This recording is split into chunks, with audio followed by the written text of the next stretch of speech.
Bem-vindo! No meu dia a dia, eu tenho notado a necessidade de alguns empresários em entender um pouco mais sobre o mundo do empreendedorismo. Eu mesma, quando comecei a empreender, mesmo com mais de 25 anos de carreira, precisei aprender um pouco mais sobre algumas áreas. Por essa razão, eu decidi trazer aqui alguns conteúdos que abrangessem assuntos relacionados com a administração de empresas e também finanças, para auxiliar quem precisa aprender melhor sobre a gestão empresarial. Aqui, o que você precisa saber para administrar uma empresa é o nosso tema. E o tópico em especial que abordarei nesse vídeo é sobre a formalização legal. O meu nome é Silvana Menezes, eu sou CEO da De Valores Gestão Financeira. Hoje nós atuamos no Brasil e nos Estados Unidos.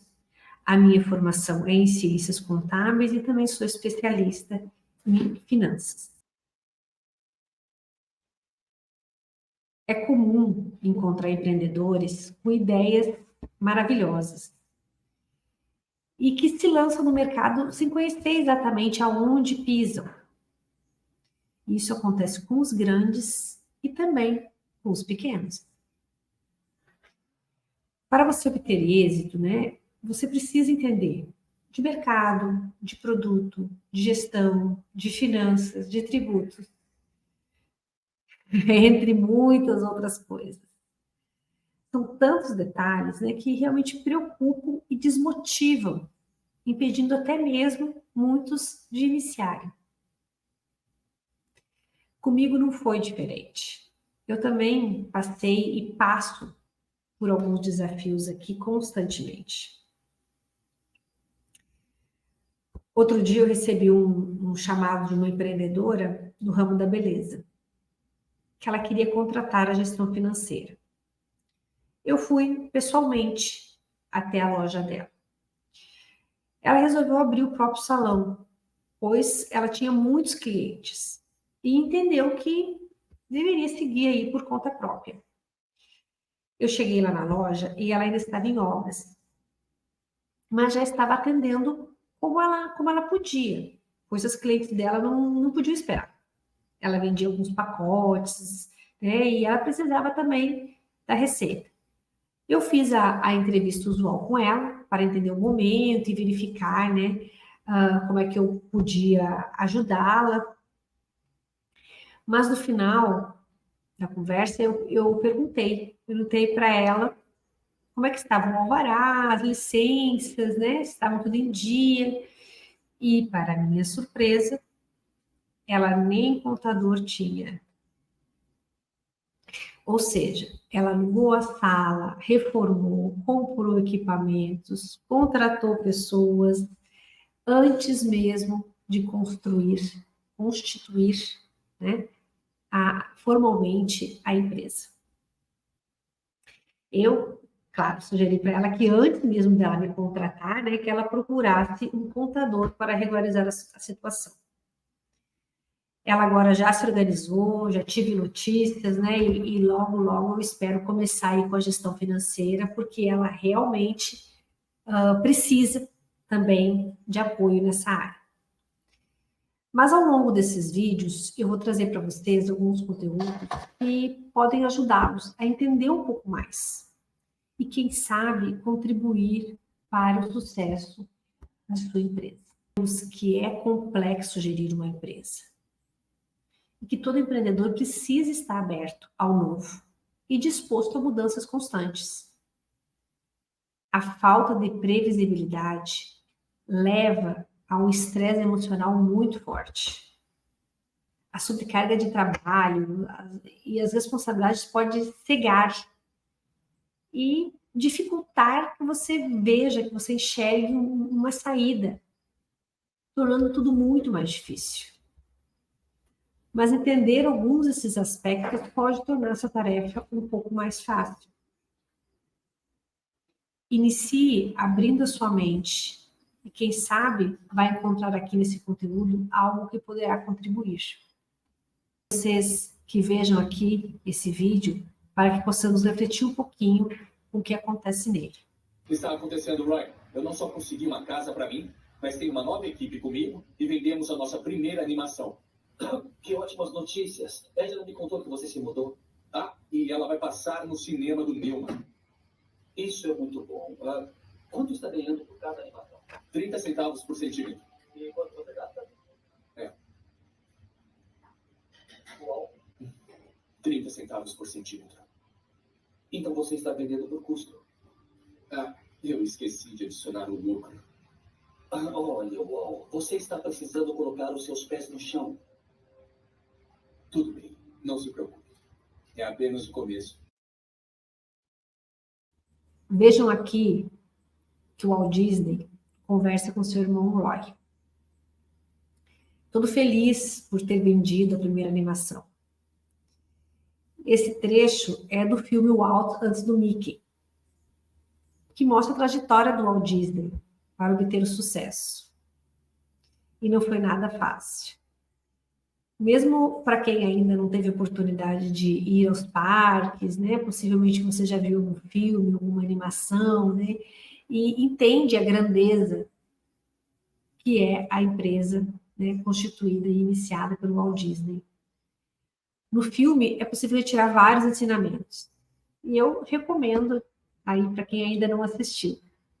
Mas além desse trecho, né, que ele esquece de incluir o lucro, né, outros trechos do filme deixam bem claro, né, que o Walt era o idealizador e o irmão o pé no chão, o gestor.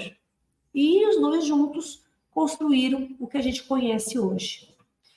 Apesar de ser muito importante, né, que nós tenhamos uma visão geral de tudo, é tão importante quanto que você também saiba delegar e buscar especialistas naquelas áreas que você não domina, né, em determinados assuntos. E admitir que não é impossível ser bom em tudo, né? Então, a mensagem que eu quis trazer para vocês aqui nesse vídeo foi essa, né? E essa reflexão para que, né, saibamos também buscar ajuda de pessoas que realmente entendam de determinados assuntos. A gente vai falar muito disso também ao longo aqui da gravação. Mas continuando aqui, né, já entrando um pouquinho mais já no assunto, né, nós vamos abordar alguns tópicos, né, que todo empresário precisa entender. E trataremos, né, ao longo dos vídeos. Administrar uma empresa no Brasil, né, requer realmente um conhecimento muito abrangente de várias áreas. Desde as questões legais, fiscais, recursos humanos, estratégia de mercado, enfim, são muitas coisas. Eu vou trazer aqui alguns pontos fundamentais, né?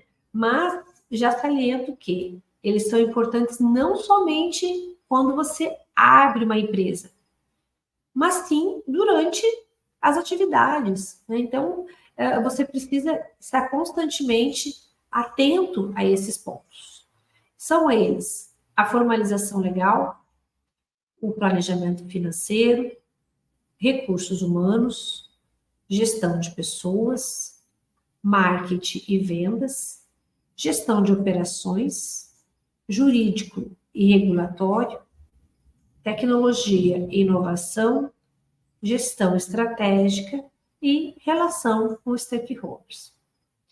Certamente, alguns desses pontos são um pouco mais conhecidos, né? Você está mais familiarizado que outros, né? É normal isso. Mas nós vamos abordar um a um.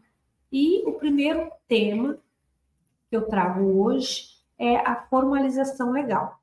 Então, ao longo agora dos próximos minutos aí do vídeo, eu vou abordar de uma forma um pouco mais detalhada o que diz respeito à formalização legal. Bom, iniciaremos primeiro falando, né, desse tópico, alertando, né, que para a formalização legal você vai precisar do apoio de um contador. E é fundamental, né, que você conheça esses processos, né, até para poder decidir junto com o seu contador qual a melhor opção para o seu negócio. Essas etapas são muito pessoais, não, mas assim, individuais, é a melhor palavra, né? Então, você realmente precisa, cada negócio vai se adequar a uma forma ou outra. O primeiro passo é a elaboração do contrato social. O contrato social é lá que você vai estabelecer as bases, as regras, né, os direitos dos sócios, as diretrizes da empresa, a forma jurídica, o nome dos sócios, né, a distribuição do capital social, entre muitas outras coisas. É um documento, normalmente, um pouco mais extenso, né, e ele é muito importante. Ele pode ser alterado a qualquer momento também, né? E, na sequência, né, já lá no contrato social, você também vai escolher o tipo jurídico e o regime de tributação.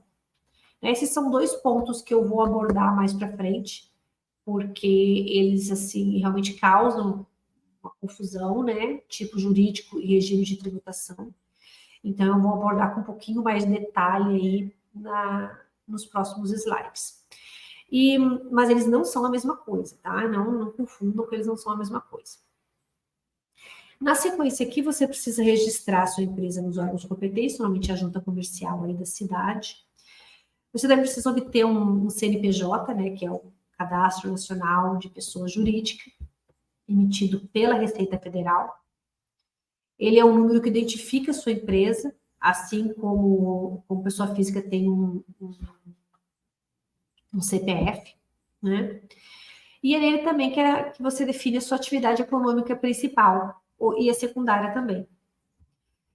Isso, né, ajuda ali, inclusive quando você mostra o seu cartão CNPJ, a pessoa já consegue entender, né, que tipo de negócio a empresa está envolvida. Alvarás e licenças, né, são muito importantes também, e elas garantem que a atividade da empresa esteja em conformidade, né, com as leis, com os regulamentos, seja local, estadual e nacional, e até mesmo a questão ambiental, muitas vezes, né. Eles garantem a legalidade, a segurança, a conformidade, né, a qualidade das atividades empresariais. Eles também ajudam aí a proteger os interesses, né, da comunidade, dos consumidores, né, e também no meio ambiente. Então, o alvará, né, também vai depender qual é o seu ramo de atividade, onde a sua empresa está localizada, e depende de vários fatores. É um pouco complexo até trazer tudo aqui, né, no tempo que nós temos, tá? Aqui nós vamos entender um pouquinho mais sobre o tipo jurídico, né? Então, já começo dizendo que ele vai depender, né, das características da empresa, do objetivo dos sócios, das atividades que serão desenvolvidas, né? E então é muito importante que você entenda, né, quais são as opções para que você possa, junto com o seu contador aí, enquadrar da melhor forma a sua empresa. Alguns exemplos, né? Vou explicar brevemente um pouquinho como é que funciona cada um. O empresário individual é uma empresa unipessoal, onde o proprietário responde pelas dívidas da empresa com o seu patrimônio.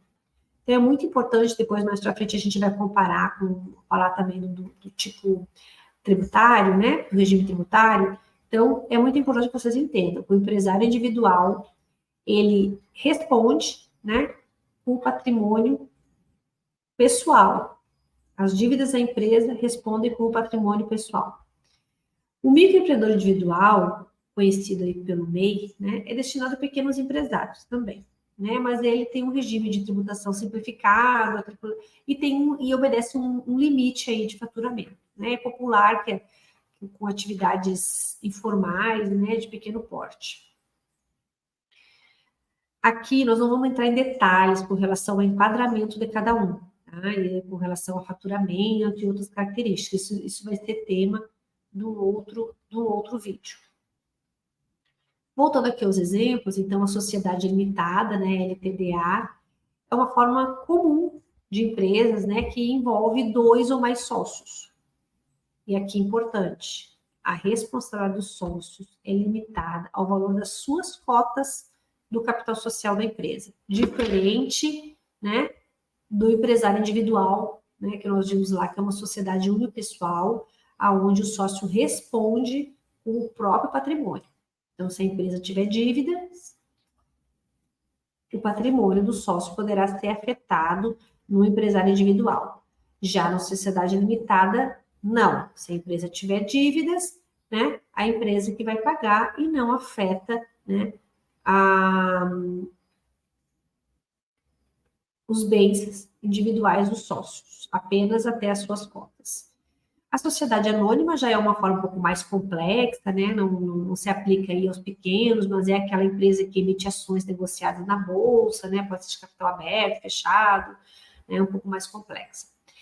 A microempresa, né? MEI ou empresas de pequeno porte também são bastante usuais, né? São classificações baseadas no faturamento, tá? Então, eles possuem também regime tributários mais simplificados e alguns benefícios aí específicos com relação a essa empresa. As cooperativas, então, também, que a gente conhece muito bem as cooperativas de crédito, né? Sicredi, Sicob, né? Mas ela é uma associação com empresas, né, de interesse comum, com pessoas com interesse comum, né? E não se destina a exatamente formar uma empresa, sim gerar benefícios, né, mútuos. Né, todos os membros são proprietários e participam das decisões. Outros exemplos aí que a gente pode citar é empresário rural, né, também tem sociedade simples, né, usado também por profissionais liberais, como médicos, advogados, né, temos também sociedade de propósitos específicos, temos consórcios, temos vários outros tipos, né, menos usuais, mas também possíveis aí dentro da nossa legislação. Agora, nós vamos sequência agora aqui na formalização legal, falando do regime tributário. Ele quem vai determinar como que a empresa vai pagar os seus impostos e contribuições sociais ao governo. Vou falar também de alguns exemplos, né? Vou falar um pouquinho de cada um deles, mas são assuntos também bem complexos e fica inviável aqui aprofundar um pouco mais.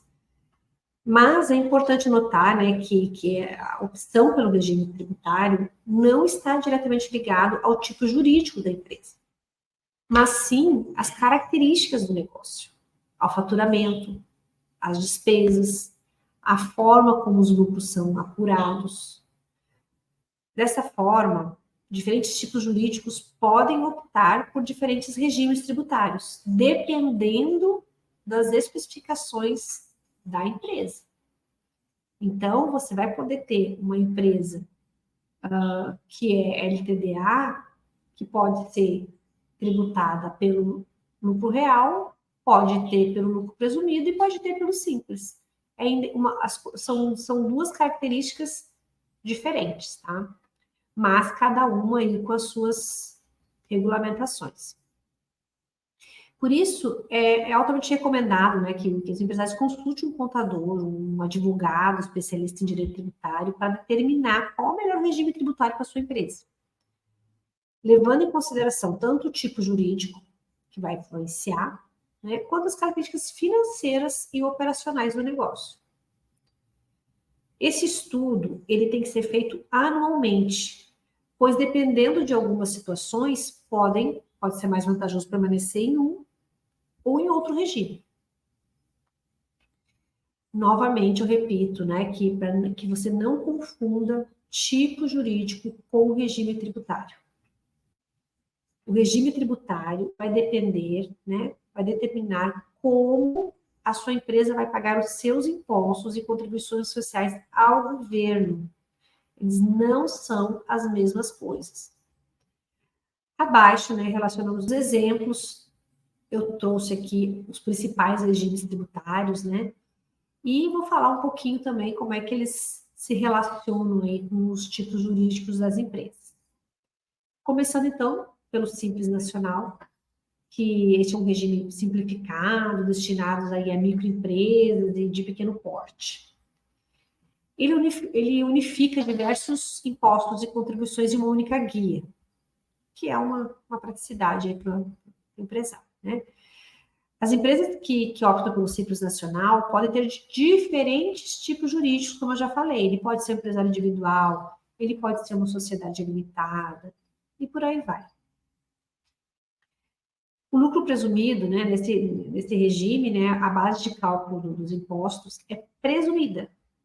Então, é presumida com base na receita bruta da empresa, né? E ele é indicado para empresas com uma margem de lucros maiores, né? Empresas de diversos tipos jurídicos podem optar pelo regime do lucro presumido. O lucro real, né, na minha opinião, é o lucro mais justo, né? Porque ele é realmente calculado com base nos resultados contábeis reais da empresa. Por exemplo, no Simples Nacional, você emitiu a nota, né? Você já sai pagando imposto. Já no lucro real, não. No lucro real, após a apuração, se você teve lucro ou não, é que você vai apurar aí os seus impostos. É claro que essa é uma explicação assim bem sucinta, bem simplória até, né?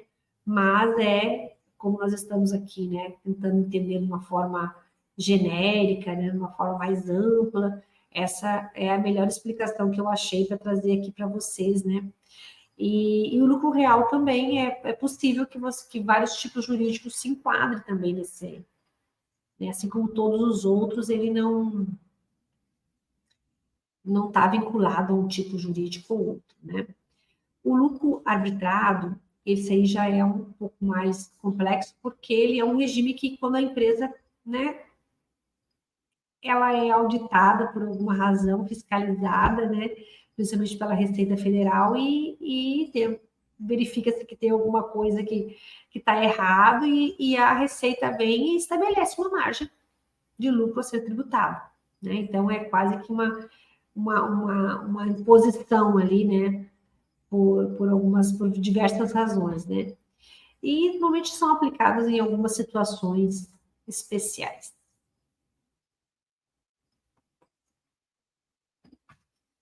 Por que é importante, né, você escolher, né, a melhor forma jurídica e o regime de tributação? Porque se você escolher errado, né, você pode estar incorrendo em um pagamento maior de impostos, como exemplo, né, dentre outras coisas, né? Pode prejudicar de várias maneiras. Mas um exemplo que eu frisei quando eu estava explicando lá é com relação a proteger os seus bens pessoais ou não, né? Voltando lá aos exemplos. Então, o empresário individual, né, que é uma sociedade unipessoal, o proprietário responde com o seu patrimônio pelas dívidas da empresa. Já, né, na responsabilidade limitada, né, isso não acontece. Você só vai responder até as cotas do capital da sua empresa, capital social da sua empresa. Então, se você escolher um regime, uma forma jurídica, né, inadequada, isso pode comprometer até mesmo o seu patrimônio pessoal. Então, isso precisa realmente ser muito bem analisado e pensado, né? Já falando em regime de tributação, né, não pense que estar enquadrado no Simples Nacional é sempre a melhor escolha. A tendência é pensar que o simples é simples, né, mas ele não é simples. Cada caso realmente precisa ser analisado, né? Há situações que determinados produtos e serviços, né, na tabela do simples não vale a pena. Às vezes é melhor ir para o presumido ou para o lucro real. Então, cada caso é um caso, não tem como dizer aqui qual é o melhor, qual é o pior. Vai depender de cada situação, né? Mas, de qualquer forma, é altamente recomendado, né, que você busque ajuda de profissionais qualificados que possam orientá-lo a tomar a melhor decisão. Cada empresa é única e a escolha da forma jurídica ou regime de tributação deve ser personalizada. E falo mais, já repeti aqui, inclusive, isso. Precisam ser revistas ano a ano. Pois, dependendo da situação, pode ser necessário mudar, né? Para finalizar aqui, eu vou trazer um exemplo de um cliente meu. Ele tem 2 empresas, né, enquadradas no Simples Nacional. No entendimento dele, o Simples seria a melhor opção. E ele fica aqui equilibrando, né, as receitas entre 2 CNPJs para não ultrapassar o limite do Simples. E ele é uma empresa de pequeno porte. E o limite do Simples é 4,8 milhões por ano. Então, assim, não é tão pequeno assim, né? E eu, conversando com ele, eu indiquei, falei, olha, procura um tributarista para analisar melhor a sua situação. Porque ficar fazendo essa gestão de 2 CNPJs, né? Ficar correndo risco que fica uma coisa estranha, realmente, mas não é o certo, não é o mais indicado. Não deu outra, ele seguiu aí a orientação, foi buscar realmente ajuda, né, do tributarista para analisar a situação dele e já tomou a decisão, né, que no próximo ano, né, ele vai migrar para o lucro presumido.